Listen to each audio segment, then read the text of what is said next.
जय जगन्नाथ बंधुगण ये चिन्मय कुमार दास आपण मान को स्वागत कर चैनल को जय जगन्नाथ आसंतु बंधुगण आज आम हेल्थ क्विज पार्ट 3 विषय आलोचना करवा एवं एथिरे आमे आज मध्य किछि गुरुत्वपूर्ण कथा विषय पचारिबा आमे निज निजे पचार नबा क्विज जेहेतु एवं उत्तर निज उत्तर सहित मिले नबा।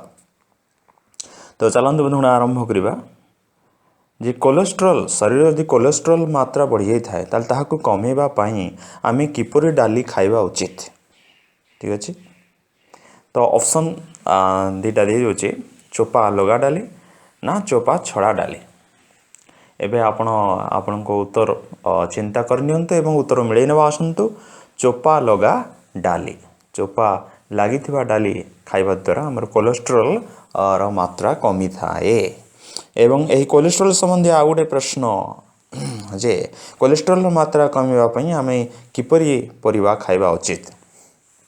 ऑप्शन दुईटा आपण मान पाखरे चोपा युक्त परिबा ना चोपा चंछा होइथिबा परिबा एवं उत्तर फटाफट आमे चिंता करनबा जे उत्तर होची चोपा लगा परिबा। ठीक अछि चोपा चांछिक्री परिबा आमे रोषी करबा द्वारा से चोपारे थिबा विटामिन नष्ट हो जाए आम तक पाई पार न था शरीर तक पाई पार न था। ठीक अछि तो नेक्स्ट प्रश्न को जीवा जे जेतेबेले कोनसी रोगी को मिर्गी मारुची मिर्गी रोगी हमें जानिथिबा मिर्गी रोगी माने बात मारथा बेले बेले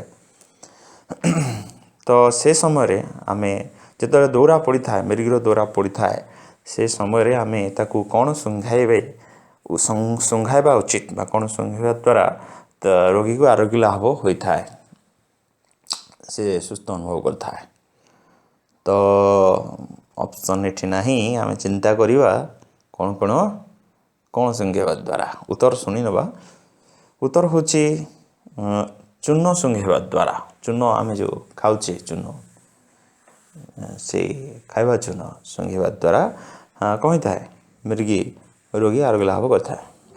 तो नेक्स्ट तृतीय नंबर 3 नंबर एक गुरुत्वपूर्ण प्रश्न शुणी नवा जे मुंडबिंधा समय रे आमे रोगी को क्यों रस सुंघाइबा उचित।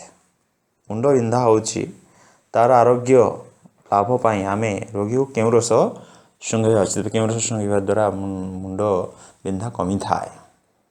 तो उत्तर आमे चिंता करि नवा एवं उत्तर मिले नवा आसंतु उत्तर होची अदा रस। ताले मुंडबिंधा होता समय रोगी अदा रस सुंघाइबा द्वारा मुंडबिंधा आरोग्य लाभ होता है से। तो नेक्स्ट जिके को जीवा आमे स्वास्थ्य संबंधी जे आमे मीठा खाइबा समय मीठा खाउचे और खट्टा खाउचे। ठीक अछि तो को समय रे मीठा और को समय खट्टा खाइले हमको सुगार होई न थाए। ठीक अछि तो आमे सुगार पेशेंट होइबा हेबा नाही मीठा केतेबेले खाइले ऑप्शन खाइबा पूर्वरु ना खाइबा परे। तो उत्तर आमे भाबी सारिबानी तो उत्तर होची खाइबा पूर्वरु। तो भोजन करिबा पूर्वरु जदि आमे मीठा खाइबा से बड़ी अनदर प्रश्न खट्टा खट्टा केतेबेले आमे खाइले सुगार होई न थाए भोजन पूर्वरु ना भोजन परे। तो उत्तर मध्य आमे चिंता करि सारिबानी तो उत्तर होची भोजन परे। ठीक अछि तेबे आउ थने उत्तर सुनबा तो भोजन पूर्वरु मीठा और भोजन परे खट्टा खाइले सुगार होई न थाए। तो आमे साधारणतः कोन करथाउ ना खाइ सारा आपरे मीठा खाइथाउ नै कि तणु आगरे मीठा एवं लास्ट को खाद्यर शेष आड़ को खट्टा आमे खाइले हमहु सुगार होई न थाए।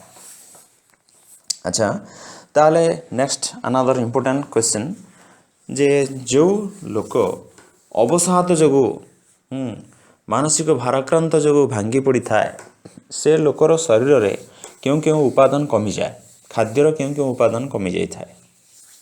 आउ थे प्रश्न सुननवा जे अवसाद रोगी